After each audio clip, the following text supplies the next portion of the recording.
Paton était un commerçant prospère et de bonne humeur qui venait chaque jour boire à la taverne d'Aban. 4 ou 5 verres, c'était normal pour lui, parfois, il en buvait 8 à 10 d'affilée. Au bar, la fille d'Aban, Daisy, une jeune femme charmante aux cheveux noirs, servait les clients. Dès que Paton entrait dans le bar et que son regard tombait sur Daisy, son cœur se mettait à battre la chamade. Avec un sourire timide, il la saluait, puis prenait le verre de sa main et le vidait d'un trait. Le vin lui semblait encore plus doux. Dès le 2e verre, il commençait à flirter, et après le 3e, ivre, il se balançait en disant « Si seulement tu étais à moi », mais chaque jour, il laissait cette phrase en suspens. Après avoir vidé le 4e verre, dans un état second, il l'attrapait par derrière pour l'embrasser en saisissant sa robe, et après le 10e verre, il posait sa tête sur la table. Dans son ivresse, l'effet de la beauté de Daisy était plus fort que celui du vin. Finalement, Aban lui-même devait apporter le vin. Aban était un homme du monde qui connaissait tous les rouages du commerce. Il poussait sans cesse Daisy vers les clients, et peut-être que Daisy elle-même connaissait cette voie.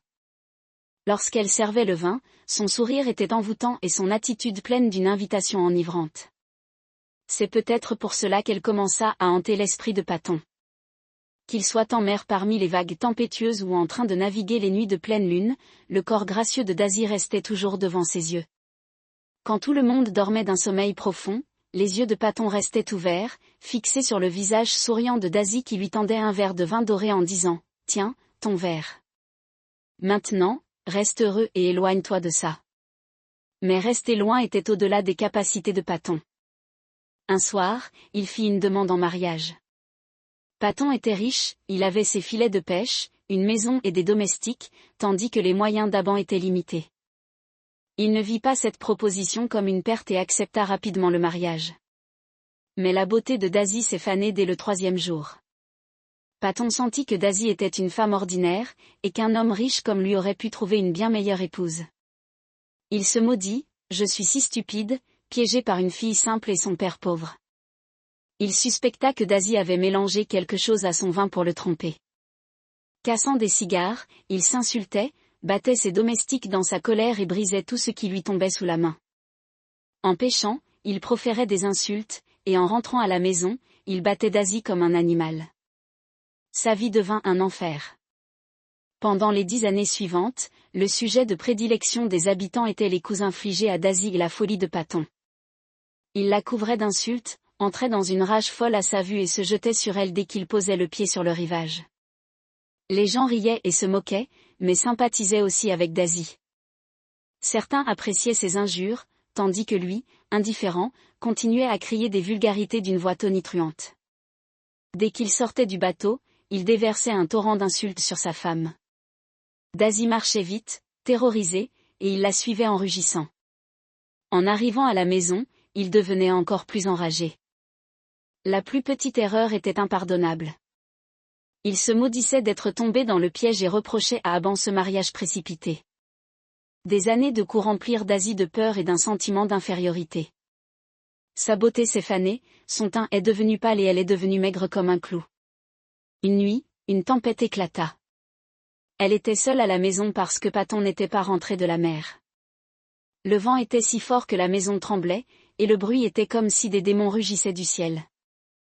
Il était impossible de rester à l'intérieur par peur, alors elle courut dehors vers la mer. D'autres femmes couraient aussi avec des lanternes. La mer était pleine d'épaves. 15 heures plus tard, la tempête se calma. 7 bateaux manquaient à l'appel, dont celui de Paton. On retrouva des débris du bateau de Paton en eau profonde, et près de Leury, on récupéra les corps de certains pêcheurs, mais il n'y avait aucune trace de Paton. Comme le bateau était détruit, Daisy pensa qu'il avait peut-être dérivé sur une planche. Elle craignait qu'il ne revienne soudainement un jour, mais avec le temps, sa confiance grandit. Cependant, parfois, la voix forte d'un voisin la faisait sursauter. 4 ans passèrent. Un jour, alors qu'elle se promenait, elle s'arrêta devant la maison d'un capitaine récemment décédé, dont les effets personnels étaient mis aux enchères. Un perroquet était mis aux enchères, il avait la tête bleue et des plumes vertes et regardait les gens avec colère. 3 francs, dit le commissaire-priseur. Il peut parler intelligemment. Une amie de Daisy lui suggéra d'acheter le perroquet pour soulager sa solitude. L'argent ne manquait pas, et elle pourrait le revendre si nécessaire. Lorsque Daisy surenchérit de 15 centimes, le perroquet lui fut remis. En rentrant à la maison, lorsqu'elle mit de l'eau devant le perroquet, il la mordit. « Quel perroquet mal élevé !» s'exclama-t-elle. Le lendemain matin, alors qu'elle se réveillait à peine, une voix masculine tonitruante frappa ses oreilles. « Charogne. Tu vas dormir toute la journée ?» Avait-elle perdu la raison? C'était le même rugissement, la même fureur, la même voix qui appartenait à Paton. Tremblante de peur d'être battue, elle se blottit dans un coin. « Mon Dieu, il est de retour. Il est toujours en vie. Pitié !» Au bout d'un moment, elle regarda dehors mais ne vit rien d'autre que la lumière du soleil entrant par la fenêtre.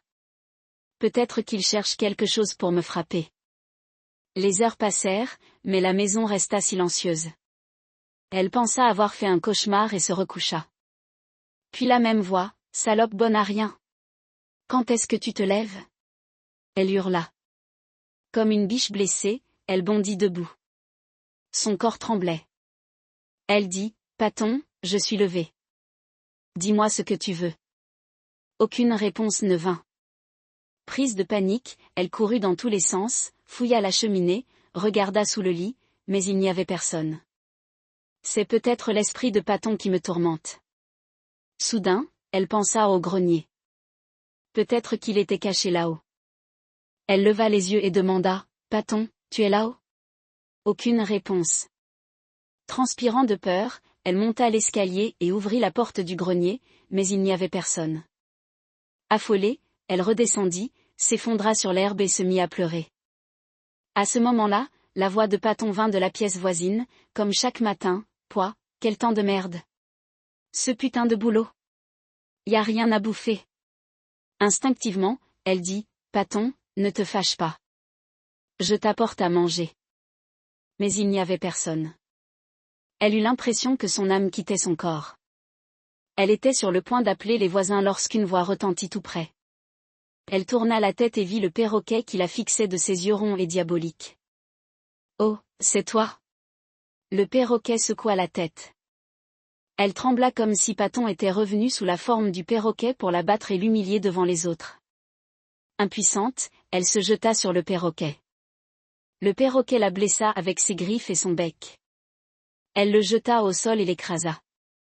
Il n'était plus qu'une masse verte informe. L'ayant enveloppé dans un chiffon, elle courut vers la mer et le jeta à l'eau. Toute la journée, elle resta assise, les mains jointes, devant la cage vide, comme pour demander pardon pour un crime.